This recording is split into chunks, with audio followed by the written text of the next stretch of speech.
성부와 성자와 성령의 이름으로 아멘. 예수님과 어머니 하나 되신 성심을 통해 신성하신 하느님 아버지의 피앗의 나라에서 이 기도를 특별히 어머니의 전구하심에 청원을 드리며 이 기도를 봉헌드립니다. 사랑하는 어머니, 아버지께서는 사랑하는 자녀들이 마지막 시대에 올바른 분별을 하여 이 치열한 영적 전투에서 살아남아 하느님의 세력에게 속하여 그들이 천상 낙원에 도착할 수 있도록 마치 나침판과도 같은 등불과도 같은 이런 예언 말씀을 저희들에게 주셨습니다. 아버지의 크나큰 사랑에 자녀들 모두가 진심으로 감사드릴 줄 아는 마음을 갖게 하시며 아버지께서 주신 소중한 예언 말씀을 통해 현재 시대를 올바르게 분별하여 하느님께 속한 세력에게 하나됨으로써 마침내 구원의 나라에 도착할 수 있도록 그리고 새로운 피앗의 나라를 아버지께서 건설하시는데 그 나라의 주역으로 살아갈 수 있도록 이 강의를 듣는 아버지께 속한 자녀들을 축복하여 주시옵소서. 이 모든 기도 우리 주 예수 그리스도의 이름으로 기도드리나이다. 아멘. 성부와 성자와 성령의 이름으로 아멘. 안녕하십니까. 하나님의 뜻 성교의 피아수니아입니다. 너무나도 오랜만에 계시록 학습을 이제 다시 이어서 하게 되었습니다. 오늘 여러분께서 공부하실 내용은 계시록 17장인데요. 시간이 너무 오래됐으니까 지난 16장의 내용이 무엇이었는지 좀 약간의 복습을 하고 지나가는 것이 좋을 것 같습니다. 근데 먼저 본문을 좀 여러분과 함께 17장의 본문을 읽고 나서 앞에 부분이 무슨 내용인지 잠시 환기를 하고 그리고 오늘의 내용에 대해서 학습을 하도록 하겠습니다. 요한계시록 17장 엄청난 탕녀에게 내릴 심판. 대접을 하나씩 가진 그 7 천사 중에 하나가 나에게 와서 이리 오너라. 많은 물 위에 앉은 엄청난 탕녀가 받을 심판을 보여주겠다. 세상의 왕들이 그 여자와 더불어 놀아났고 땅에서 사는 사람들이 그 여자의 음란의 포도주를 마시고 취했다 하고 말했습니다. 그리고 그 천사는 성령으로 나를 감동시켜 광야로 데리고 갔습니다. 거기서 나는 진홍색 짐승을 탄 여자 하나를 보았습니다. 그 짐승의 몸에는 하느님을 모독하는 이름들이 가득히 적혀 있었고 머리 7에 뿔이 10개나 달려 있었습니다. 이 여자는 주홍과 진홍색 옷을 입고 금과 보석과 진주로 단장하고 있었으며 자기 음행에서 비롯된 흉측하고 더러운 것들이 가득히 담긴 금잔을 손에 들고 있었습니다. 그리고 그 이마에는 온 땅의 탕녀들과 흉측한 물건들의 어미인 대바빌론이라는 이름이 상징적으로 기록되어 있었습니다. 그리고 내가 보니 그 여자는 성도들의 피와 예수 때문에 순교한 사람들의 피에 취해 있었습니다. 나는 이 여자를 보고 무척 놀랐습니다. 그때 그 천사가 나에게 이렇게 말했습니다. 왜 놀라느냐? 내가 이 여자의 비밀과 이 여자를 태우고 다니는 머리 7에 뿔이 10개 달린 그 짐승의 비밀을 말해주마. 네가 본 그 짐승은 전엔 있었지만 지금은 없다. 그것이 장차 끝없이 깊은 구렁에서 올라오겠지만 마침내는 멸망하고 말 것이다. 땅 위에 사는 사람들 중에서 천지창조 때부터 생명의 책에 이름이 적혀 있지 않은 사람들은 그 짐승이 나타나는 것을 보고 놀랄 것이다. 전에는 있었지만 지금은 없고 후에야 나타나기로 되어 있는 그 짐승을 보기 때문이다. 이제는 지혜로운 이해력이 필요하다. 7 머리는 그 여자가 타고 앉은 7 언덕이며 또 7 왕을 가리키기도 한다. 그 중에 5은 이미 넘어졌고 6째는 아직 살아있으며 마지막 하나는 아직 나타나지 않았다. 마지막 왕이 나타나더라도 잠시 동안 밖에는 살지 못할 것이다. 또 전에 있다가 지금은 없는 그 짐승은 바로 그 8째 왕이다. 그 왕도 그 7 왕들과 동류로서 마침내는 멸망하고야 말 것이다. 그리고 네가 본 열뿔은 열왕이다. 그들은 아직 나라를 차지하지는 못했지만 그 짐승과 함께 한때 왕 노릇할 권세를 받을 것이다. 그들은 모두 한마음이 되어 자기들의 권력과 권세를 그 짐승에게 내어줄 것이다. 그들은 어린 양에게 싸움을 걸겠지만 마침내 모든 군주의 군주이시며 모든 왕의 왕이신 어린 양이 이기실 것이며 그의 부르심을 받고 뽑혀서 충성을 다하는 부하들도 함께 승리할 것이다. 그 천사가 나에게 또 이렇게 말했습니다. 네가 본 물, 곧 그 탕녀가 앉아있는 물은 백성들과 군중들과 나라들과 언어들이다. 그리고 네가 본 열뿔과 그 짐승은 그 탕녀를 미워하여 벌거벗기고 처참한 지경에 빠뜨릴 것이다. 그리고는 그 탕녀의 살을 뜯어먹고 마침내 그 탕녀를 불살라 버릴 것이다. 그것은 하느님께서 그들의 마음속에 주님의 뜻을 이루려는 욕망을 심어주셨고 뜻을 모아 그들의 왕권을 그 짐승에게 넘겨주게 하셨기 때문이다. 그리하여 결국 하느님의 말씀이 이루어질 것이다. 네가 본 그 여자는 세상 임금들을 다스리는 큰 도시를 가리키는 것이다. 주님의 말씀입니다. 하느님 감사합니다.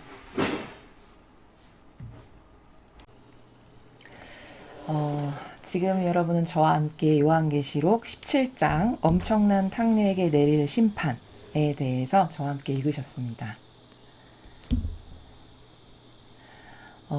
제가 서두에 말씀드렸다시피 이제 계시록 학습을 너무 오랜만에 하다 보니까 앞에 것들이 많이 이제 잊혀졌을 것 같아서 요 바로 앞에 16장을 보면은 어떤 내용이 나왔었냐면은 7명의 천사가 등장하죠. 근데 그 천사가 각각 대접을 하나씩 들고 나옵니다.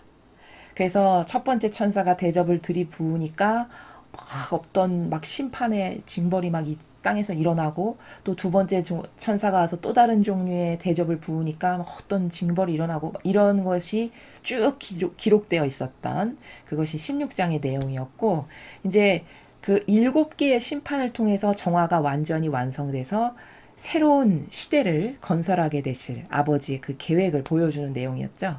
근데 거기서 이제 또 좀 하나 특이한 다른 장하고 다른 특이한 점은 뭐냐면 거기 아마겟돈 전쟁이 등장했습니다. 그래서 하르마게돈.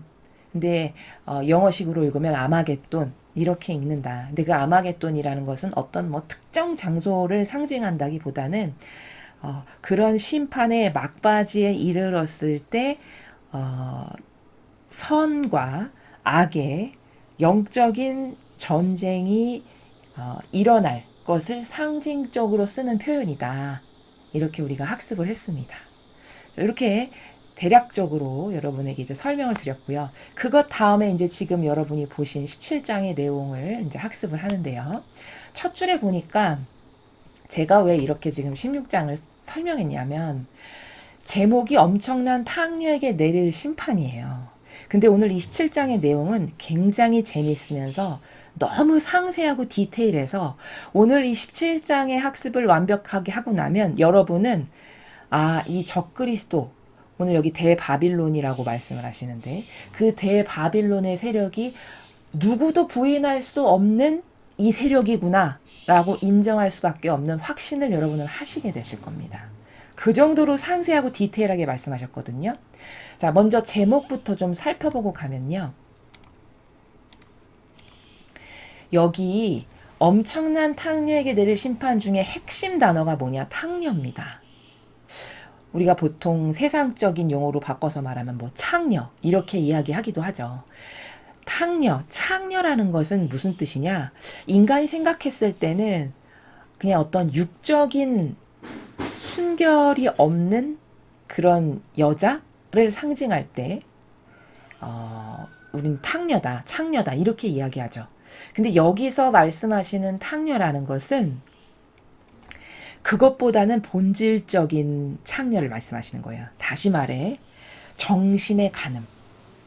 그러니까 하느님의 뜻, 진리가 아닌 그 이외의 것과 간음된 상태. 혹은 마음의 간음.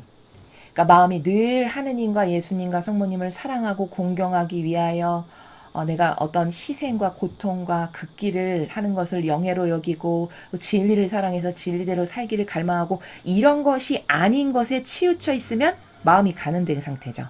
또는 기호의 가늠. 기호라는 것은 예전에 제가 천상의 책의 예시를 들어서 여러분에게 설명드렸는데 얼마나 무서운 거냐면 아담을 예시를 들어서 기호, 인간의 기호라는 것이 왜 악의 통로인가를 예수님이 가르쳐 주세요. 근데 선악과를 따서 하와가 가지고 있어도 아담의 기호가 병들어 있지 않았다면 그것에 반응하지 않았을 거라는 거거든요. 근데 아담의 기호도 건강치 않았기 때문에 하와가 선악과를 갖고 와서 먹어보라고 내밀었을 때 보자마자 이미 시각과 미각에서 저것을 굉장히 맛있겠다.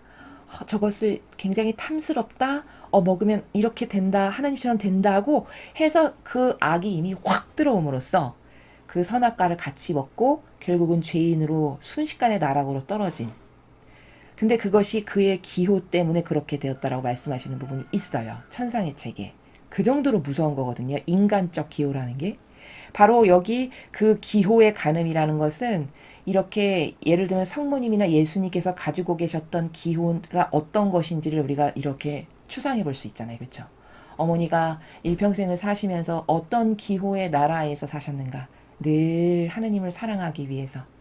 그것을 위해서 더 많은 희생이 나에게 따르고 고통이 따른다면 오히려 그걸 기쁨으로 여기셨고 또 자녀들을 돌보는 것에서 기쁨을 가지셨고 또 진리를 수호하는 것에서 기쁨을 가지신 이런 어머니만의 기호가 딱 추상이 되잖아요. 그렇죠? 이런 것이 건강한 기호인데 이것 아닌 기호의 가늠. 또 정서의 가늠. 인간은 이런 다양한 가늠이 엄청 많거든요. 이루 종류를 다 헤아려서 말로 할 수 없을 만큼이겠죠. 그렇죠? 이렇게 다양한 가늠이 있는 복합체, 결정체, 절정, 그것이 탕려예요. 그럼 얼마나 죄악으로 가득한 세력인지를 아시겠죠? 이 탕려라는 이 상징을 통해서 이제 이 탕려가 누군지 여러분이 후미에 가면 이미 아시지만 더 자세히 아시게 되겠는데 얼마나 이 탕려가 인간을 속이는 악 중에서도 악인가 이런 다양한 가늠된 상태의 집합체, 결정체라는 겁니다.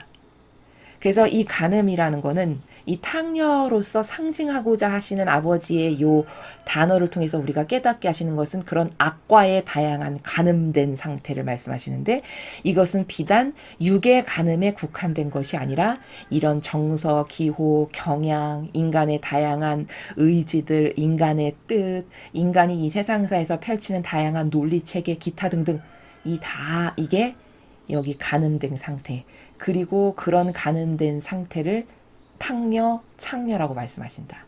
그리고 그 세력의 결정체를 오늘 여기서 탕려라고 말씀하시는 것이다. 요렇게 이해하는 것이 올바른 이해입니다. 자, 이제 제목을 받고 1절을 보니까 대접을 하나씩 가진 그 7 천사 중에 하나가 제가 1에서 16절을 앞에서 설명한 거예요. 대접을 하나씩 가진 그 7 천사니까 앞에 등장했던 16절의 7 천사네요. 그쵸? 앞에는 대접을 갖고 와서 다 쏟아 부었어요. 쏟아 붓는 족족 어떤 심판이 일어나서 이 땅에서 난리가 펼쳐져요. 그쵸? 우리가 다 학습했듯이. 근데 그 천사 중에 하나가 나에게 와서 여기에서 나는 누굽니까? 사도 요한이죠. 지금 계시를 받고 있는 그 사도 요한에게 와가지고 이리 오너라. 많은 물 위에 앉은 엄청난 탕령아 받을 심판을 보여주겠다. 이렇게 이야기했다는 것이죠.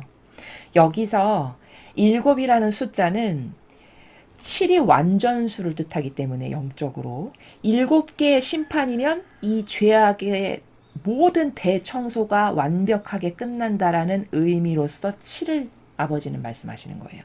7이 여기 말고도 이 계시록을 처음에 학습할 때부터 굉장히 많이 등장했죠. 7 교회, 그쵸?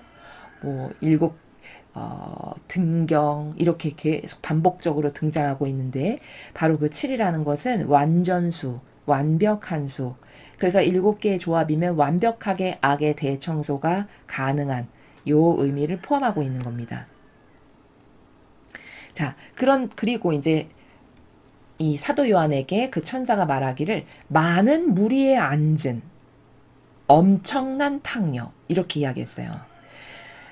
탕녀인 것도 모자라서 제가 아까 탕녀가 온갖 간음으로 하느님하고 관련 없는 인간적인 그리고 육적인 이 모든 것과 간음된 상태가 탕녀인데 그 탕녀 위에 또 엄청난이라는 형용사가 붙었네요. 그럼 이 탕녀만으로도 어마어마한데 엄청난이 붙었으니까 뭐냐면 이거는 이 직분하고는 너무나도 현격하게 차이가 날 만큼 다른 이런 의미가 있어서 엄청난이라는 형용사가 붙은 거예요. 요 탕녀가 직분을 갖고 있는데 그 직분하고는 너무나도 차이가 많이 난다는 거죠. 그렇죠? 또 많은 죄악에 지금 처해 있는 그래서 엄청난이라는 형용사를 쓴 거고 또 상상을 초월하는 이런 의미 때문에 엄청난이라는 형용사가 여기 등장한 겁니다. 이제 그런 탕녀가 앞으로 심판받을 건데 문제는 이 탕녀가 많은 물 위에 앉아 있대요. 많은 물이라 했을 때 이 물이라고 하는 거는 어떤 것을 뜻하냐면 이 품위에도 또 나오는데 온갖 세상의 풍요를 뜻해요. 온갖 세상의 풍요. 그 수많은 세상의 풍요 위에 앉아 있다라는 거는 그 풍요를 누리고 떵떵거리며 거기서 위세를 떨치면서 살아가는 세력이라는 거예요. 온 인류로부터 존경받고 추앙받고 사랑받으면서. 이해되시죠? 이제 그런 탕녀가 받을 심판을 보여주겠다. 이렇게 시작합니다. 세상의 왕들이 그 여자와 더불어 놀아났고 땅에서 사는 사람들이 그 여자의 음란의 포도주를 마시고 취했다.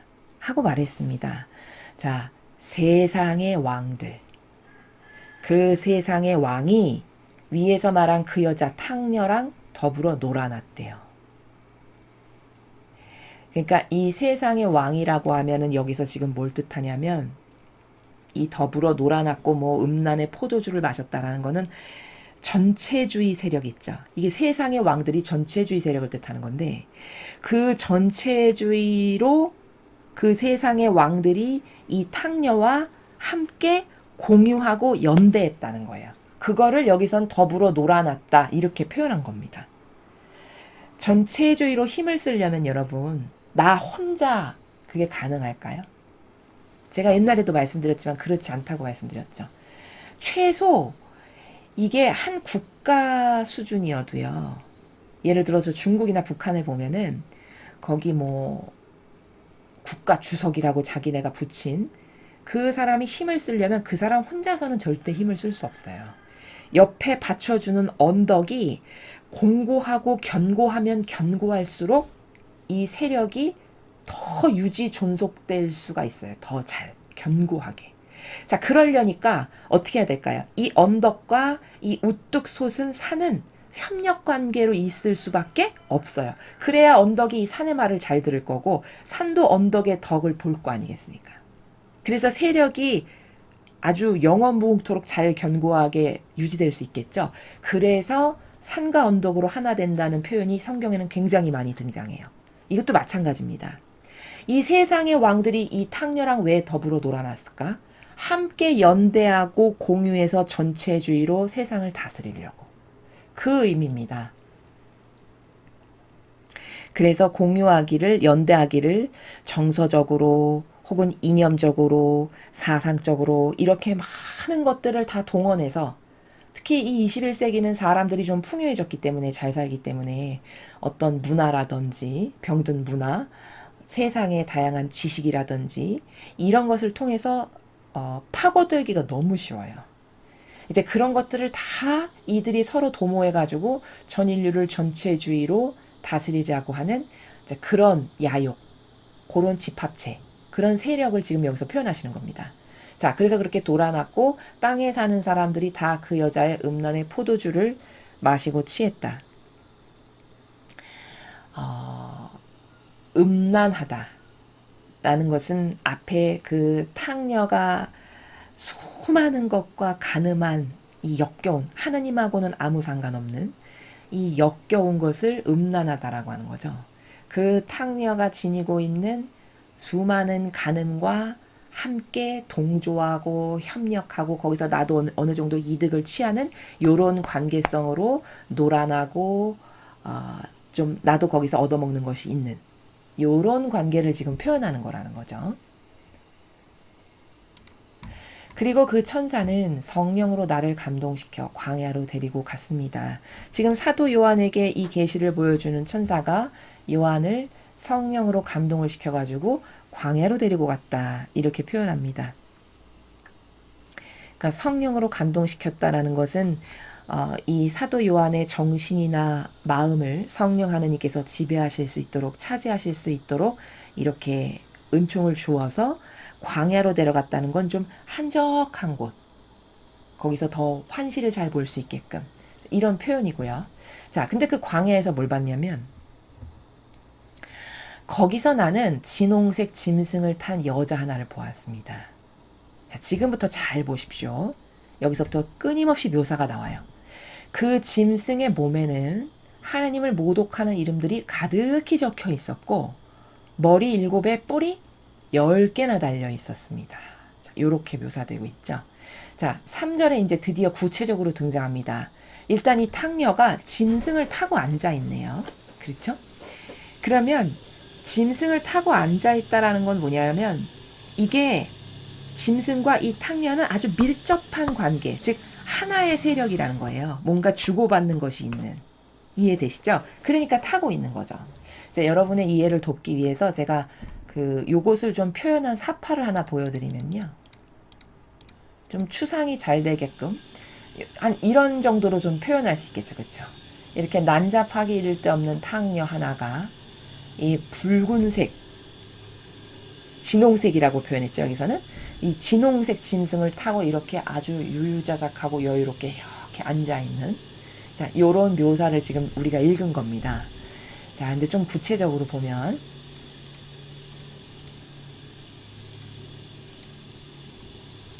자, 이렇게 진홍색 짐승을 탄 여자를 봤는데 그 짐승의 몸에는 하느님을 모독하는 이름들이 가득히 적혀 있었고 머리 7에 뿔이 10개나 달려 있었습니다.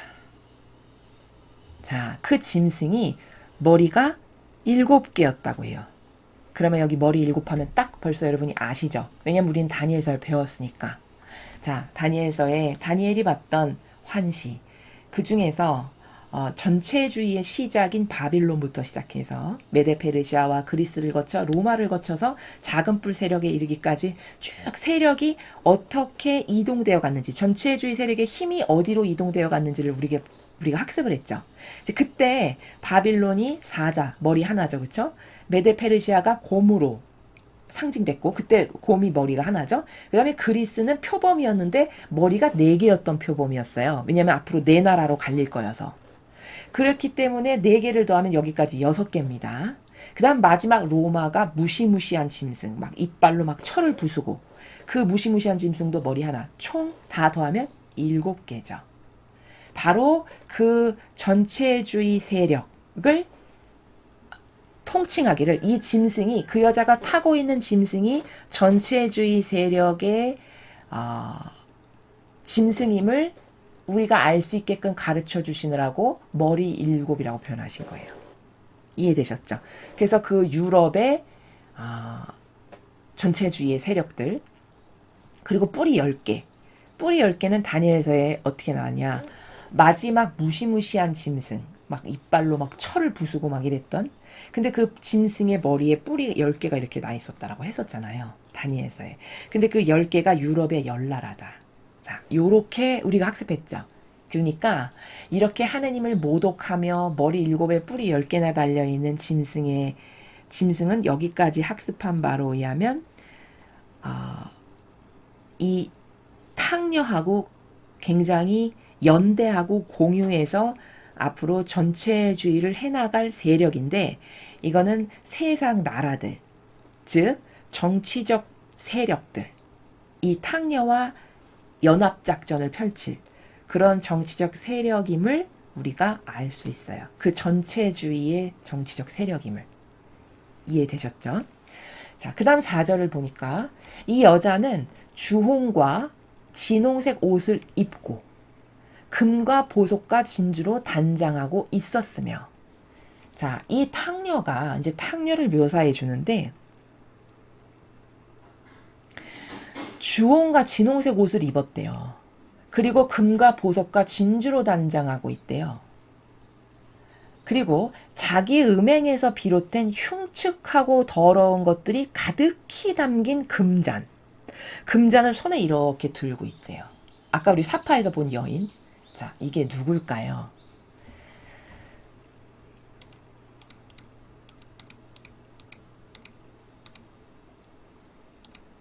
여기 보시죠. 아까 주홍과 진홍색 옷을 입고 있다고 했어요. 이 좌측의 사진이 주홍과 진홍색을 입은 주교와 추기경들입니다. 이해되시죠? 여기 우측 가운데 사진 역시 주교와 추기경들을 지금 진홍과 그리고 주홍색 옷을 입은 주교와 추기경들의 사진이에요. 어떤 세력을 너무나도 구체적으로 지시하고 가리키고 있는지를 아시겠죠? 그 다음에 흉측하고 자기 음행에서 비롯된 흉측하고 더러운 것들이 가득히 담긴 금잔. 자, 음행에서 비롯된 흉측하고 더러운 것이라는 건 뭐냐면 음행, 마치 하느님을 위하고 하느님을 사랑하여 희생하고 봉사하는 것인 양 겉은 남에게 그렇게 보여지는데 사실 속심은 전체주의로 온 인류를 인간인 내가 다스려보자 해서 인류를 속이는, 그래서 그 속이기 위해 온갖 더럽고 역겨운 것들하고 다 타협하는 그런 세력임을 음행에서 비롯된 흉측하고 더러운 것들이 가득히 담겼다라고 이렇게 표현한 거예요. 그 금잔, 자 여기 오른쪽 사진을 보십시오. 금잔을 들고 있는, 지금 미사를 이렇게 드리고 있는 교황의 모습이 보이시죠? 얼마나 정확합니까? 제목을 제가 탕녀 대바빌론의 실체라고 여러분에게 지금 붙여서 보여드린 거예요. 입증을 하는 겁니다. 도대체 이 세력이 누군지를, 그 엄청난 탕녀가 어떤 세력인지. 이렇게 구체적으로 아버지께서 수천 년 전에 예언의 계시를 통해서 우리에게 알려주고 계신 거죠.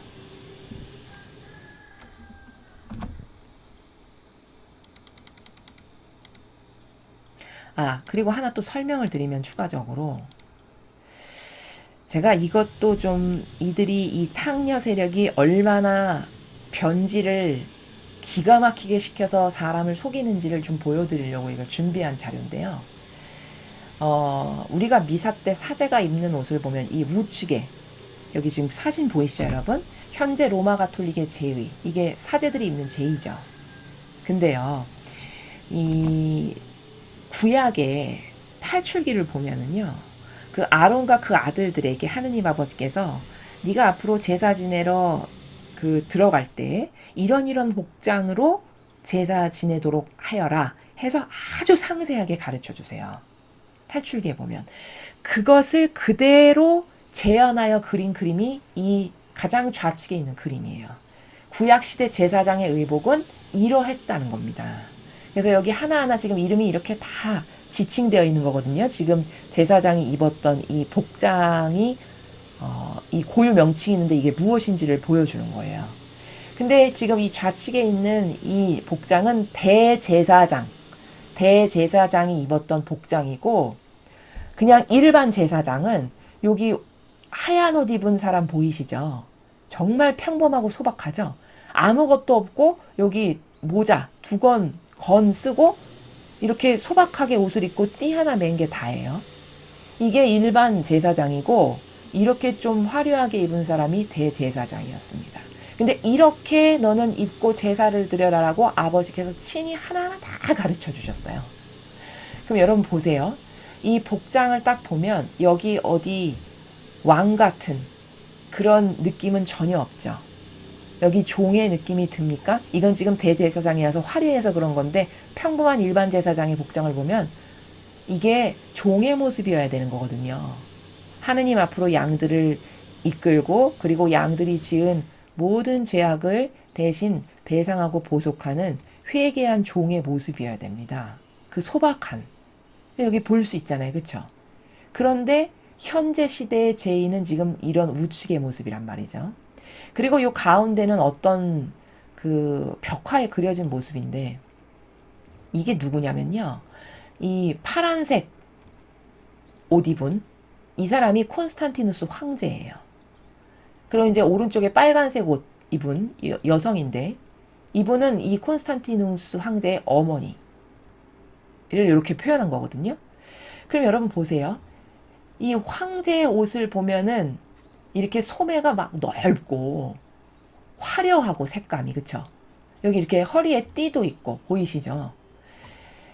여러분 보시기에는 현재 로마 가톨릭의 제의가 이 소박한 제사장의 제의를 그대로 아버지의 말씀을 그대로 받들어서 구현한 것으로 보이십니까? 아니면 로마 황제의 이런 복장과 더 비슷하게 보이십니까? 누가 봐도 이거는 이 로마 황제의 복장과 더 유사해 보여. 이렇게 통이 넓고 펄럭이면서 이런 어떤 색감이나 그쵸?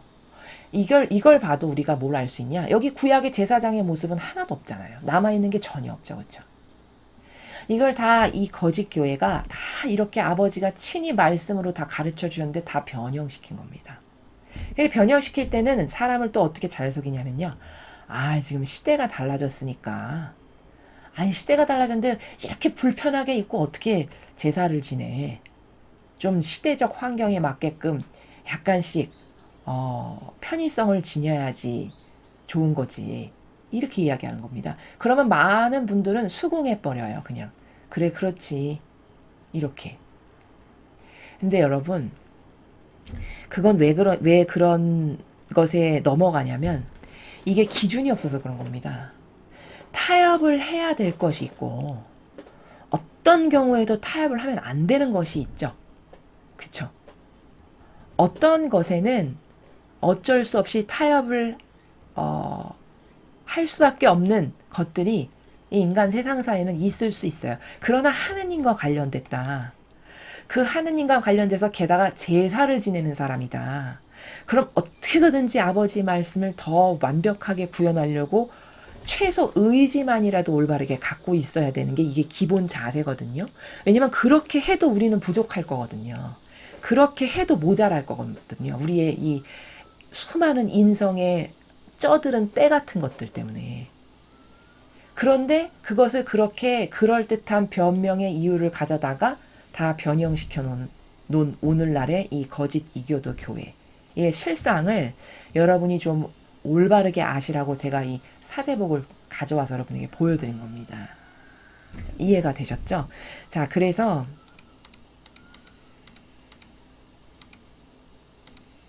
여기 주홍과 진홍색 옷을 입고 금과 보석과 진주로 단장하고 있으며 여러분이 아시다시피 로마 가톨릭이 얼마나 부자인지는 말 안 해도 아시죠. 예전에 제가 본 자료라서 정확하게 기억은 안 나는데 그 로마 가톨릭에 모여드리는 그 수입원, 그러니까 신자들이 봉헌한 돈이죠. 쉽게 말하면 그 수입원이 손에 전 세계에서 조사를 하니까 손에 꼽힐 만큼 상위권에 속했어요. 그 재산이. 그 정도로 부유합니다. 여러분은 여러분이 그냥 성실한 마음으로 헌금하시고 뭐 교모금 내시고 이러니까 그것이 어디에 쓰이는지 잘 모르시지만 그것을 조사했던 적이 있었어요. 얼마나 전 세계에서 그 봉헌금이 모이고 돈이 얼마나 많은지를. 근데 더 놀라운 건 뭐냐면요. 이 한국이라는 나라가 봉헌해서 교황청에 들어가는 돈이요. 5인가 4위, 전 세계에서 5인가 4위인가 그랬어요. 제 기억에. 그 정도로 이 한국 교회는 맹신자들이 그렇게 많은 거죠. 그게 어떻게 쓰이면 좋은 속성인데 예를 들어 그게 완벽한 즉 다시 말해서 선의 세력에게 그렇게 열렬히 하나 되고 동조할 수 있으면 그게 너무나도 좋은 속성인데 문제는 악의 세력과 그렇게 열렬히 동조하고 협력하는 데 있어서 아주 이 한국이란 나라가 기가 막히다는 거죠. 맹신주의자가 그렇게 많다는 겁니다. 이제 그런 데이터가 아예 구체적으로 기사에 났었던 적이 있어서 여러분에게 말씀을 드립니다. 그게 바로 여기 지금 아버지께서 말씀하시는 막 금과 보석과 진주로 단장하고 있었다. 그 정도로 부유했다라는 거고요. 부유하다는 거고요. 그리고 이제 그 음행에서 비롯된 더러운 것이 가득 잠긴 금잔. 그 금잔도 이 로마 가톨릭의 미사 때마다 계속 들어올리는 그 금잔임을 여러분 지금 함께 저랑 보셨습니다. 그리고 그 이마에는 온 땅의 탕녀들과 흉측한 물건들의 어미인 대바빌론이란 이름이 상징적으로 기록되어 있었습니다. 자, 그리고 그 탕녀의 이마에 온 땅의 탕녀들과 흉측한 물건들의 어미, 그러니까 이 온갖 악이라는 악, 온갖 간음이라는 간음을 다 끌어들여가지고 가지고 있는 집합체, 그러니까 어미죠, 그렇죠? 그 모든 역겹고 가증한 것들을 다, 그 가증한 것들이 이 탕녀 밑에 속한, 즉 그들 중에서도 가장 머릿격, 그렇죠? 그래서 어미라고 하는 거예요. 어미인 대바빌론이다 라고 그 정체성, 탕녀의 정체성을 이마에 딱 기록이 돼 있다라는 겁니다. 근데 이게 얼마나 정확한 표현이냐면 온 땅의 탕녀들과 흉측한 물건들의 어미. 여러분 지금 이 거짓교회가 종교연합하는 거 여러분 알고 계시죠? 그렇죠? 종교연합. 거긴 뭐 무당, 뭐 힌두교, 불교, 온갖 종류, 뭐 아프리카 토속신앙에 이르기까지 다 끌어들여가지고 우리 하나 되자라고 해서 하는 게 종교연합입니다. 그러면 그 온 땅의 탕녀와 흉측한 물건의 과연 어미라 할 만하죠. 그렇죠? 그 종교연합을 한 지가 굉장히 오래됐어요. 그 어미인 대바빌론이 이 탕녀의 정체인데 그게 이 교황권이라는 것을 종교연합하는 그 한 가지 사실만 봐도 우리는 확인할 수 있다는 겁니다. 그 다음 6절. 그리고 내가 보니 그 여자는 성도들의 피와 예수 때문에 순교한 사람들의 피에 취해 있었습니다. 자, 이게 무슨 뜻이냐. 중세시대에 우리가 다 알다시피 얼마나 핍박을 많이 했어요. 그렇죠? 엄청 많은 사람들이 순교했습니다. 우리가 역사 시간 다 배웠듯이. 그래서 중세기 암흑시대 때 수많은 성도들을 죽임으로써 피 흘렸던 세력. 바로 그 세력임을, 그 탕녀가 그런 세력임을 여기 지금 아주 구체적으로 말씀하시는 거죠. 그 여자가 성도들의 피와 예수님 때문에 순교한 사람들의 피에 아주 취해서 산다. 그들을 그렇게 다 죽였던 원흉이고 몸체다라는 겁니다. 그 다음 나는 이 여자를 보고 무척 놀랐습니다. 자, 왜 놀랐을까? 그때 그 천사가 나에게 이렇게 말했습니다. 왜 놀라느냐? 사도 요한이 깜짝 놀라니까 왜 놀라느냐? 내가 이 여자의 비밀과 이 여자를 태우고 다니는 머리 7에 뿔이 10개 달린 그 짐승의 비밀을 말해주마. 아, 이제 구체적으로, 더 구체적으로 아예 천사님께서 가르쳐 주시겠다라고 하는 거죠. 자, 그런데 여기 보니까 그럼 이제 그 짐승의 비밀이 뭔지 8절을 보죠. 네가 본 그 짐승은 전에는 있었지만 지금은 없다. 그것이 장차 끝없이 깊은 구렁에서 올라오겠지만 마침내는 멸망한 걸 알 것이다. 자, 여기서부터 여러분 헷갈리지 않게 천천히 제가 하겠습니다. 잘 들으셔야 됩니다. 네가 본 그 짐승, 탕녀가 타고 앉았던 짐승. 근데 여러분 여기서 조심해야 될 게 뭐냐면요. 이 탕녀 따로, 짐승 따로 이렇게 생각하시면 안 되고요. 탕녀와 그 짐승을 타고 앉아있는 탕녀 요 자체를 한 세력으로 보셔야 돼요. 그래야 오해가 없습니다. 지금 그렇게 여기서 표현하는 것은 그 덩어리 전체, 짐승을 타고 앉아있는 탕녀까지 이 전체를 표현하는 거예요. 이해되셨죠? 자, 네가 본 그 짐승은 전에는 있었으나 지금은 없다. 근데 지금은 없는데 장차 끝없이 깊은 구렁에서 또 올라온대요. 또 올라올 건데 마침내는 멸망한대요. 어떤 세력인지. 지금 전에는 있었지만 지금은 없다가 힌트인데요.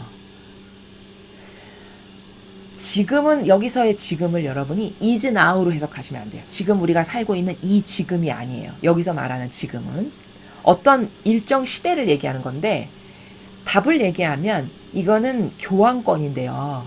이 짐승의 전체를 전에는 있었어요. 자, 전에는 교환권이 있었습니다. 근데 지금은 없다는 건 무슨 뜻이냐면 1798년에 프랑스 혁명이 일어났을 때 그때 우리가 앞에서 배웠을 때 프랑스 혁명이 있었을 때 그 주도 세력인 시민 세력이 이 그 귀족 그리고 귀족보다 더 높은 상위급이었던 이 성직자 이 성직자와 귀족 계급에 대한 반감 때문에 이 프랑스 혁명이 일어난 거였거든요.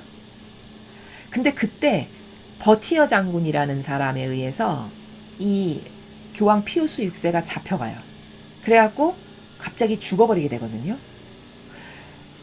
그때가 바로 여기서 말하는 지금은 없다가 그때를 말하는 거예요. 전에 있었는데 지금은 없다. 그때 교황이 죽어버림으로써 잠시 큰 상처를 입게 된 거죠. 그렇죠? 그래서 이 앞에 예언에서 죽게 되어서 큰 상처를 입게 됐다라는 표현도 나왔었습니다. 그렇죠? 그래서 지금은 없다요. 근데 장차 끝없이 깊은 구렁에서 또 올라온대요.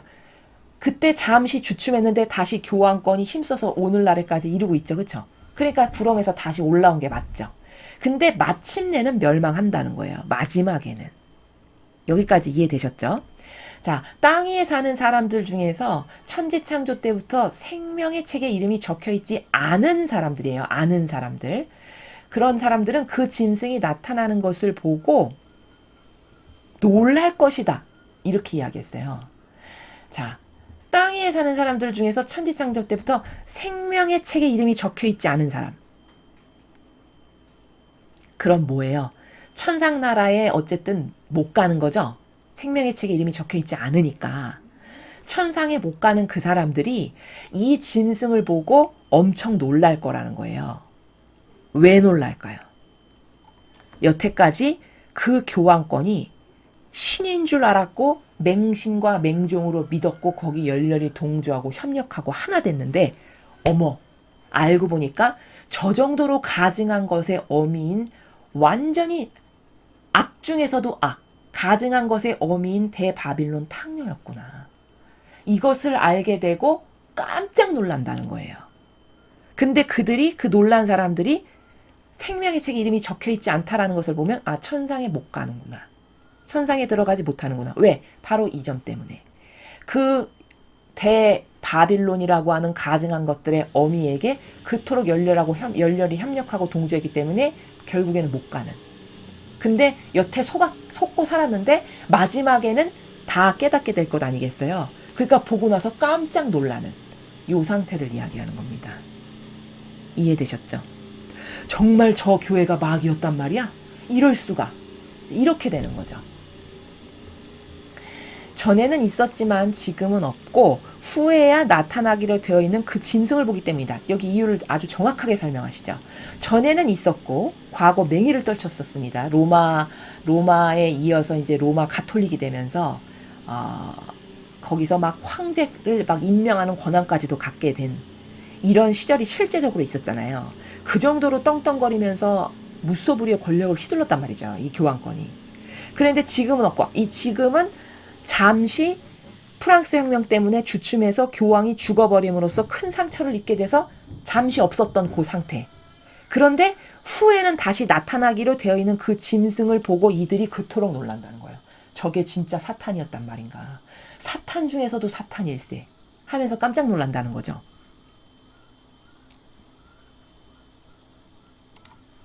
이제는 지혜로운 이해력이 필요하다. 7 머리는 그 여자가 타고 앉은 7 언덕이며 또 7 왕을 가리키기도 한다.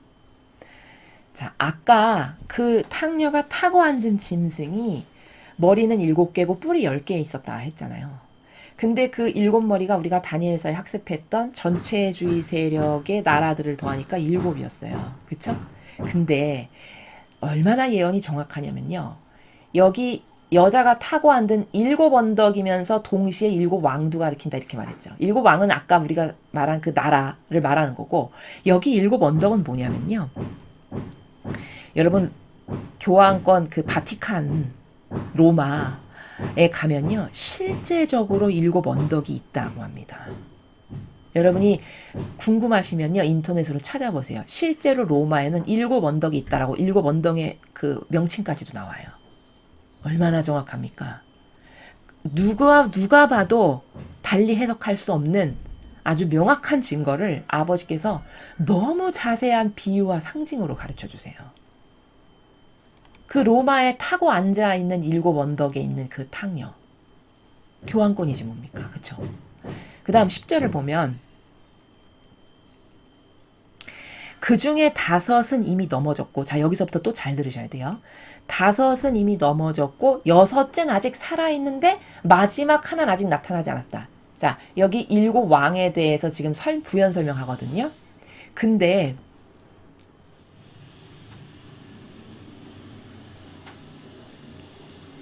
다섯은 이미 넘어졌고, 그럼 5은 지나갔다는 거예요. 자, 어떻게 지나갔냐? 바빌론. 그 다음에 메데페르시안 하나로 칩니다. 메데페르시아. 그 다음에 그리스, 로마. 다 지나갔죠. 그쵸? 이 나라들 다 지나갔잖아요. 그러니까 이미 넘어졌고요. 마지막 5번째는 로마 가톨릭이에요. 로마 가톨릭 지금 있잖아요.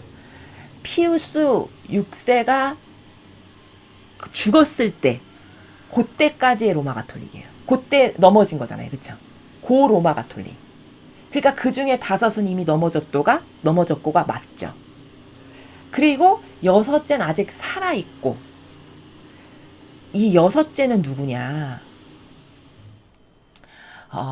다른 종파에서 이 6째를 미국이다 이렇게 표현을 해요. 근데 정확하게 말하면 지금 미국이 저렇게 건재하고 있지 않습니까? 근데 왜 생뚱맞게 갑자기 미국이야? 여러분 이렇게 생각하실 수 있을 것 같아서 제가 여기 좀 부연 설명을 좀 해야 될 것 같은데요. 6째는 아직 살아있다. 이것은 미국이에요. 근데 정확히 말하면 미국이라고 말하면 안 돼요. 정확히 말하면 미국의 최상류층, 최상부층에서 다스리고 지배하는 카발 세력을 말하는 거예요. 정확히 말하면. 제가 왜 카발이라고도 하고 뭐 글로벌리스트라고도 하고 뭐 프리메이슨이라고도 하고 일루미나티라고도 하고 이렇게 이야기하잖아요. 근데 제가 지금 표현하는 요 단어들은요. 약간씩 그 세력의 기원이 조금씩 달라서 표현이 다른 거지 사실은 한 세력이에요. 한 세력. 그 카발 세력을 두고 6째는 아직 살아있다. 근데 그 카발 세력이 전체주의를 주도하고 도모하는 세력이거든요. 그러니까 냉정히 말하면 미국이라고 하면 안 돼요. 미국은 평범한 시민도 많이 있잖아요. 그들이 전체주의하고 아무 상관이 없습니다. 그러니까 6째 살아있다라는 것은 미국, 근데 그 중에서도 미국을 지배하고 다스리고 이끌어가는 카발 세력이라고 이야기해야 맞다는 거예요. 자, 이것의 부연 설명을 위해서 제가 좀 가지고 온 사진을 보여드리겠습니다. 7 머리 중에 6번째 정체라고 제가 이렇게 붙인 건데요. 자, 이 사람이 누구냐면요. 조지 워싱턴이에요. 미국을 건국한 초대 대통령이죠. 그쵸? 여러분은 프리메이슨이라는 단어를 많이 들어보셨을 겁니다. 근데 아직도 프리메이슨이 뭔지를 잘 모르고 프리메이슨, 세상을 프리메이슨이 다스리고 막 일루미나티가 다스리고 막 카발이 다스려 이러면은 저 뭐야 음모론이야 이상한 말을 해 왜 종교가 저런 말을 해 이렇게 하시는 분들이 아직도 있어요. 자, 그래서 이제 조금 설명을 드리면요. 우리가 예전에 세계사 시간에 미국이라는 나라는 신대륙으로서 콜럼버스에서 발견된 신대륙으로서 보통 어떻게 배웠냐면 청교도들이 넘어가가지고 세운 기독교 국가다 이렇게 배웠어요. 세계사 시간에. 그쵸? 여러분도 그렇게 배우셨죠? 물론 맞는 말이에요. 근데 이거는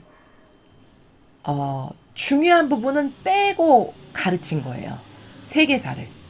가장 중요가 되는 핵심 부분은 빼고 말한 건데 제가 그 핵심부가 뭔지를 이제 지금부터 설명할 건데 물론 청교도들이 거기 넘어가서 정착하고 터를 잡고 산 거는 맞아요. 근데 그들만 넘어간 게 아니고요. 유럽에 프리메이슨이라고 하는 엘리트들이 있었어요. 이때.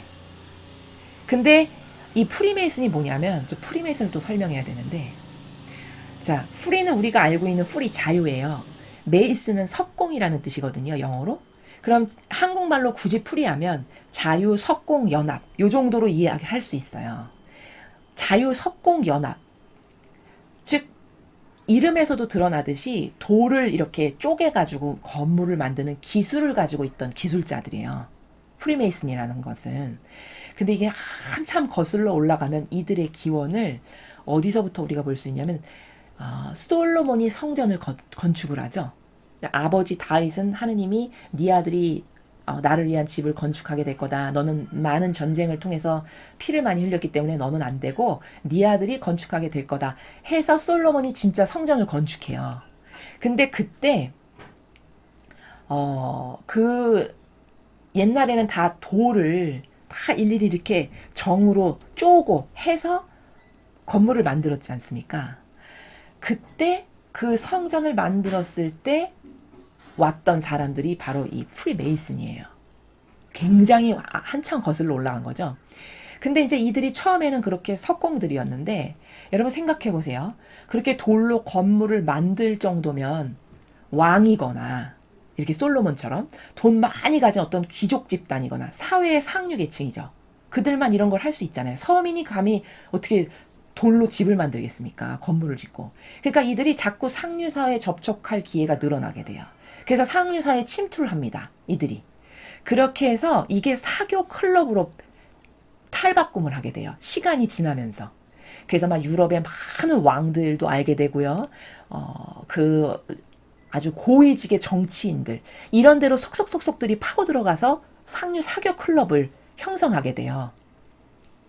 바로 이게 프리메이슨의 기원이에요. 근데 그 미국이라는 나라에 이렇게 종교 때문에 박해받았던 청교도들도 건너갔지만 이때 유럽에 이런 프리메이슨이라고 하는 엘리트들이 있었거든요. 그들이 또 이 미국이라는 대륙에 건너가게 돼요.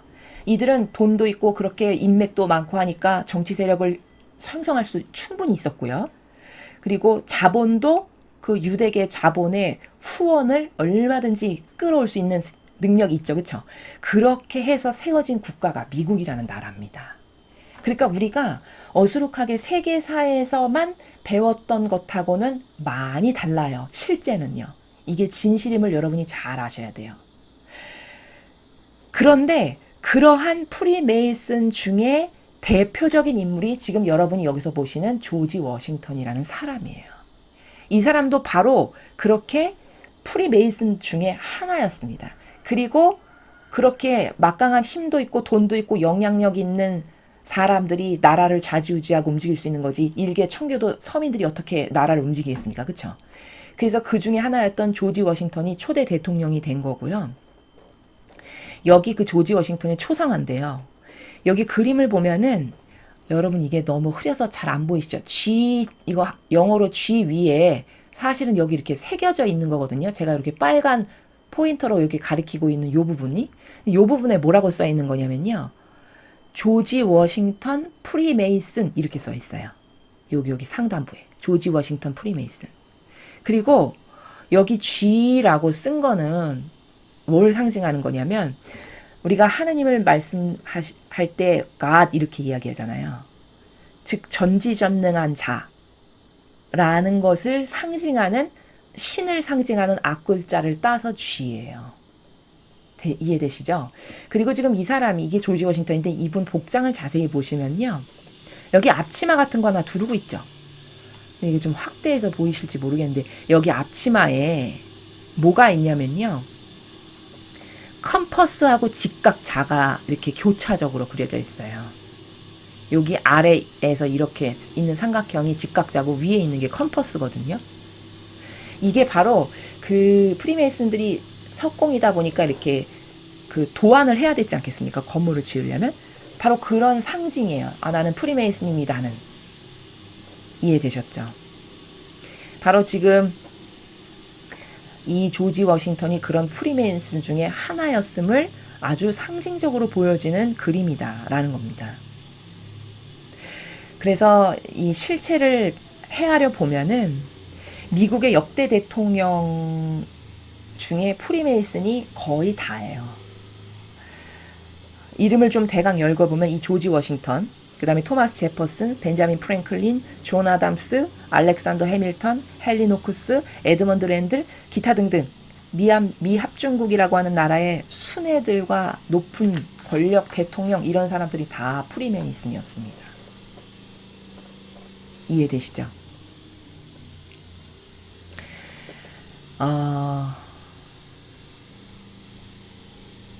그래서 제가 좀 자료 조사를 좀 해봤더니 이 미국이라는 나라를 세울 때 그 독립선언서, 미국이 독립선언서에 이제 서명한 56명의 사람들의 그 필체를 통해 가지고 이 사람들이 누군가를 다 분석을 해가지고 조사를 해보니까요. 독립선언서에 서명한 56명 중에 53명이 프리메이슨이었어요. 그리고 연속으로 17명의 대통령이 다 프리메이슨이었습니다. 이해되십니까? 그리고 아메리카 대륙을 발견했던 콜럼버스 자체도 프리메이슨이었고요. 이해되시죠? 그리고 여러분도 이런 내용은 어디서 많이 저희 강의를 들으실 정도면 많이 아실 텐데요. 미국의 그 화폐를 발행하는, 한국은행에서 우리나라도 돈을 찍어내듯이 미국의 화폐를 발행하는 연방준비은행, 영어로 축약을 하면 FRB라고 하는데, 그 FRB도 우리는 보통 한국은행이면 나라 거 이렇게 생각하잖아요. 근데 놀랍게도 미국의 화폐를 발행하는 연방준비은행인 FRB가 정부 소유가 아니에요. 이건 유대계 프리메이슨이 소유한 민간 기업입니다. 아시겠습니까? 이렇게 프리메이슨이라고 하는 그 조직 단체가 미국뿐만 아니라 이렇게 해서 전 세계에 지금은 퍼져나가가지고 그들이 제가 말하는 곧 다시 말하면 카발 세력인 거고 또 그들이 일루미나티인 거고 곧 같은 세력인데 표현을 조금씩 달리 한 거예요. 이렇게 해서 제가 왜 삼각형의 그림 여러분에게 한참 설명할 때 보여드렸죠. 근데 맨 꼭대기 우두머리에는 교황권이 앉아있고 이쪽에는 돈을 담당하는, 그리고 이쪽에는 테러와 전쟁 등을 통해서 인류를 다 쥐락펴락하는 이들이 서로 연합해가지고 세계를 다스린다라고 제가 누추히 많이 설명드렸죠. 바로 그들이 이 프리메이슨이라고 하는 즉 카발 세력들이다라는 겁니다. 그래서 그 7머리 중에 6번째는 바로 그 카발 세력을 두고 말씀하시는 거예요. 그리고 이 프리메이슨이 절대 허무맹랑한 음모론이 아닌 것이, 여러분 이 책 아시죠? 성모님께서 지극히 사랑하시는 아들 사제들에게라는 책, 제가 저희 강의 때 소개도 해드렸죠. 이 책에 보면은요, 이게 지금으로부터 무려 대략 한 30여 년? 20몇 년 전에 곱비 신부님을 통해서 성모님께서 주신 메시지지 않습니까? 근데 이 책에 403번부터 403번부터 416번을 꼭 읽어보세요. 이 책 가지고 계신 분은. 그러면 계시록을 더 잘 이해할 수 있어요. 근데 성모님께서 벌써 20, 30년 전에 이 책에서 교회가 다 프리메이슨에 의해서 장악됐다라고 이미 말씀을 하셨어요. 이해되십니까? 이건 썰이 아닙니다. 어머니의 이런 논증, 어머니가 주신 이런 말씀, 또 이런 역사적 실제적인 사실, 그리고 이런 계시록, 이런 것을 다 종합적으로 우리가 해서 알고 깨어나서 똑바로 이해를 하고 짚고 넘어가야 되는 진실이지, 이거는 어떤 이 세상에서 이것을 덮고자 하는 세력들에 의해서 졌다는 음모론, 이렇게 치부할 일이 아니라는 겁니다. 여기 이미 성모님께서 제가 아까 403번부터 416번 읽어보라고 말씀드렸지 않습니까? 교회 프리메이슨에 의해서 다 장악했다라고 이미 말씀을 하셨어요. 이해되시죠? 자, 이 정도로 심각한 겁니다. 그래서 여기 7머리 중에 6번째 정체는 바로 미국인데, 미국이라고 표현하는 것보다 더 정확한 표현은 그 전체주의, 미국의 우두머리, 세상을 다스리는 세력인 전체주의 카발 세력이다. 이렇게 이해하는 게 올바른 이해라는 거죠. 자, 그래서 5은 다 넘어졌고 6번째 카발 세력 아직 살아있고 지금 이 존재하죠. 마지막 하나는 아직 나타나지 않았다. 마지막 하나 아직 나타나지 않았다. 근데 마지막 왕이 나타나더라도 잠시 동안밖에 살지 못할 것이다. 요렇게 말씀하십니다. 자, 요 마지막 하나는 뭐냐면 세계 단일 정부예요. 우리가 왜 신세계 질서, 여러분 이런 거 들어보셨죠? 바로 그 신세계 질서 해서 단일 세계 정부를 만들어가지고 이들이 이 전체주의로 인류를 다스려보자 하고자 하는 그 단일 세계 정부를 말씀하시는데 아직 나타나진 않았잖아요. 그쵸? 근데 잠시 동안밖에 살지 못할 거다. 이렇게 이야기하십니다. 또 전에 있다가 지금은 없는 그 짐승은 바로 그 8째 왕이다. 자, 요 앞에 7머리, 그러니까 6번째는 카발 세력, 7번째는 단일 세계 정부인데 8번째를 또 말씀하세요. 근데 8번째는 전에 있다가 지금은 없는 짐승이에요. 그러면 뭡니까? 우리가 배웠잖아요. 교황권이죠, 교황권. 그 교황권이 8번째 왕이 될 거라는 거예요. 자, 그 왕도 그 7왕들과 동류로서, 자, 같은 세력이라는 거죠. 동류라는 것은. 같은 세력이죠. 우리가 그 삼각형의 피라미드를 보면은 맨 위에 우두머리가 교황권이 있고 이 양쪽은 하나는 돈으로, 하나는 전쟁과 테러로 이 교황권을 뒷받침해가지고 전체주의를 한번 다스려보자 하는 같은 세력이지 않습니까? 또 오늘 여기서 말씀하시는 짐승을 타고 앉아있다고 했죠, 탕녀가. 근데 그 짐승과 이 탕녀 간의 관계는 상부상조하는 연대하고 동조하고 협력하는 관계라고 배우고 지금 여기까지 왔죠.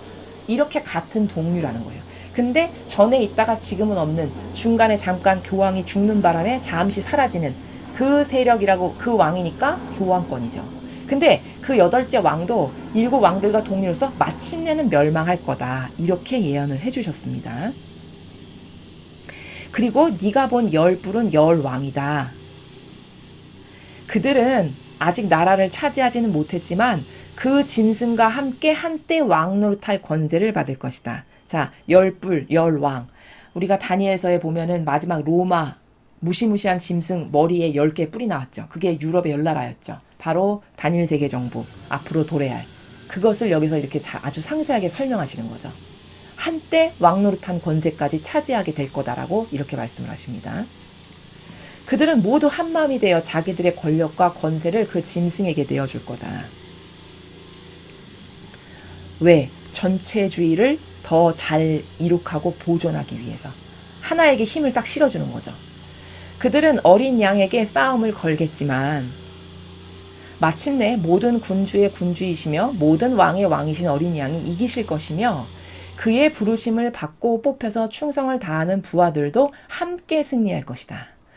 자, 이 탕녀와 탕녀를 떠받쳐주는 이 전체주의 카발 세력의 이들이 어린 양에게 싸움을 걸겠다는 건 뭐예요? 하느님의 뜻을 이루는 세력, 아버지와 하나 된 백성들, 그 선의 세력이죠.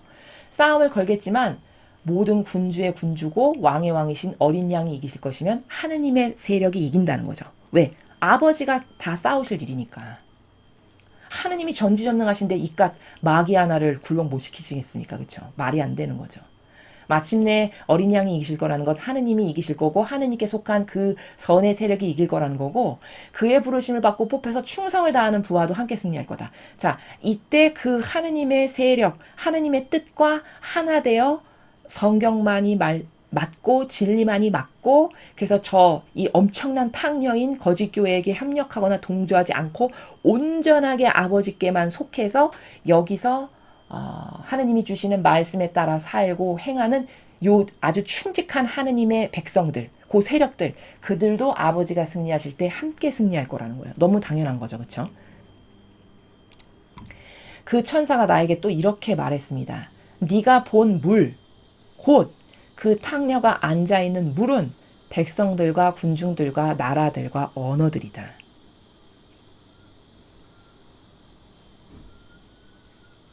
아까 앞에서 초반에 1절인가 2절에 왜 그 탕녀가 이렇게 물 위에 앉아있다고 했죠. 여기 또 물이 또 나오죠. 그 탕녀가 물 위에 앉아있다 했는데 그 물이 백성과 군중과 나라와 언어들이라는 거는 전 인류죠. 전 인류가 그 정도로 탕녀를 떠받들고 인정하고 훈숭하고 박수치고 박수갈채를 하고 이런다는 거예요. 근데 물이라고 했으니까 그 인류가 가지고 있는 풍요, 인류가 가지고 있는 부, 이런 것을 그 탕녀가 그것을 기반으로 삼아서 거기서 아함 하면서 위시하면서 건재하는, 힘쓰는 이제 이런 걸 말씀하시는 거죠. 그리고 네가 본 열불과 그 짐승은 그 탕녀를 미워하여 벌거벗기고 처참한 지경에 빠뜨릴 것이다. 이게 참 의미심장한 말씀인데요. 그리고는 그 탕녀의 살을 뜯어먹고 마침내 그 탕녀를 불살라버릴 것이다. 자, 여러분 16절 잘 보십시오. 그 열불과 짐승이면은 탕녀가 앉아있는 짐승이잖아요. 깔고 앉아있는 짐승. 그럼 이건 한 세력이었죠. 우리가 조금 전까지 봤을 때. 근데 같은 세력인데 왜 미워하고 벌거벗기고 처참한 지경에 빠뜨릴까요? 그러니까 이런 겁니다.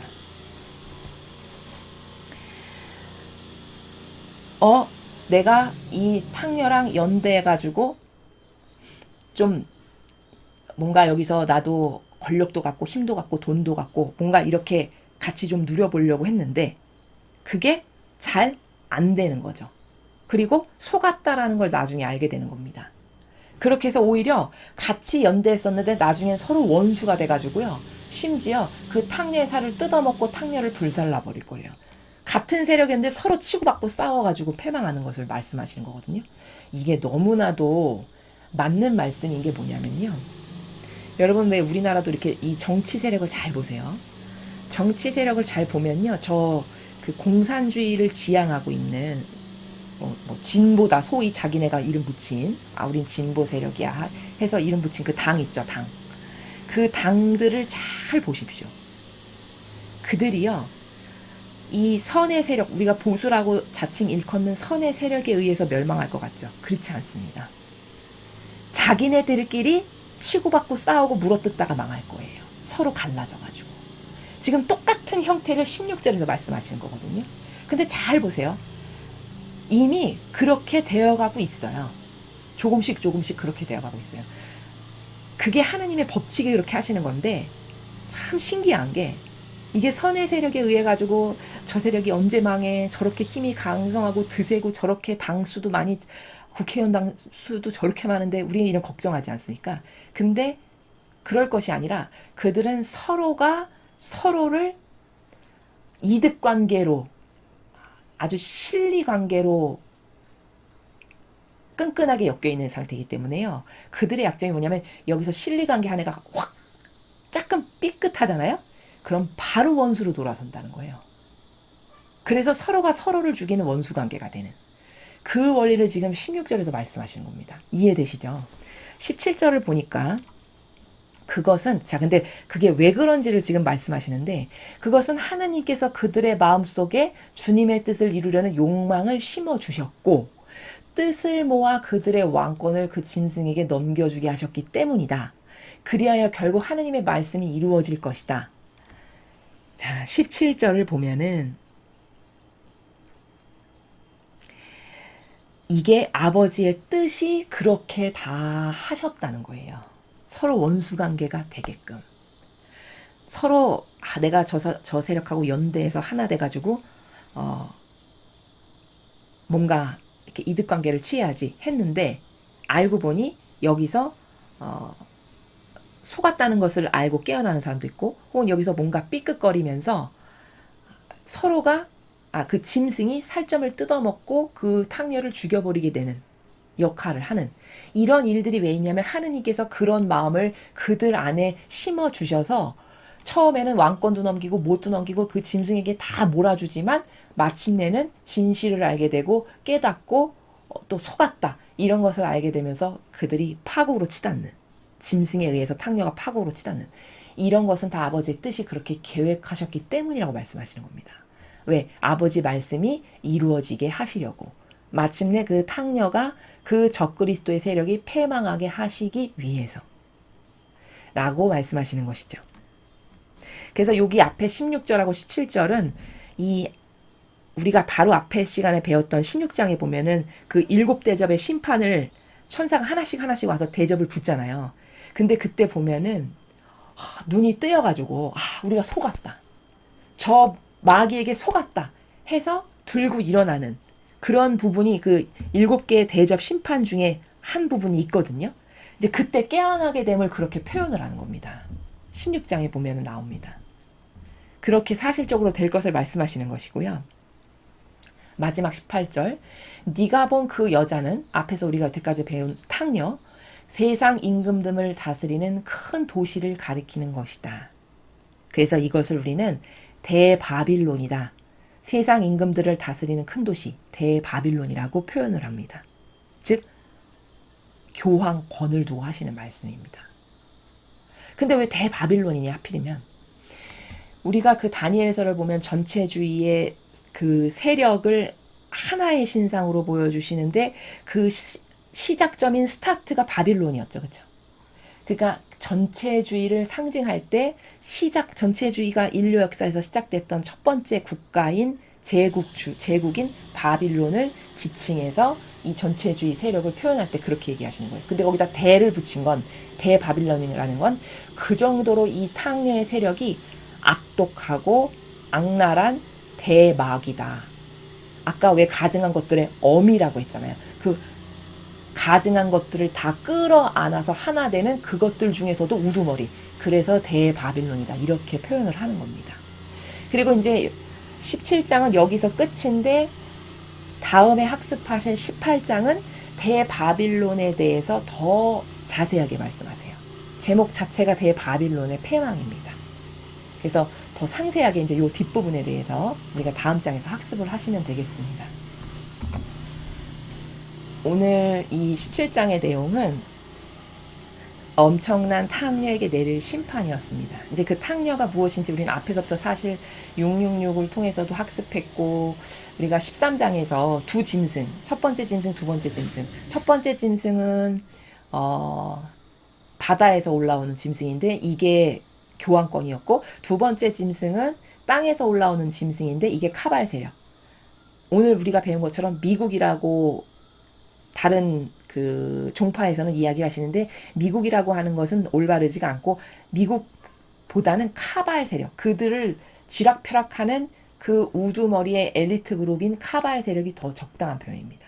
그 카발 세력. 그래서 카발 세력이 이 교황에게 힘을 있는 대로 실어줘가지고 교황을 통해서 전 인류를 속게 해가지고 자신들의 야욕을 다 달성해서 그래서 전체주의를 하고자 하는 요런 야욕대로 지금 인류의 역사가 흘러가고 있는 것을 우리가 지금 몸소 체험하고 있는 것이죠.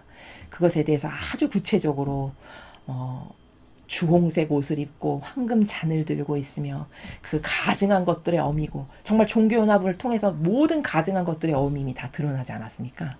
이렇게 해서 그 탕녀의 세력이 교황권이라는 것을 우리가 아주 확실하게 너무나도 정확하게 학습을 하였습니다. 이제 다음 장 대바빌론의 패망에 가서 어떤 패망이 그 세력에게 있을지 여러분들하고 또 다시 학습을 해보도록 하겠습니다. 이상으로 요한계시록 17장 엄청난 탕녀에게 내릴 심판 해설 강의를 마치도록 하겠습니다. 감사합니다.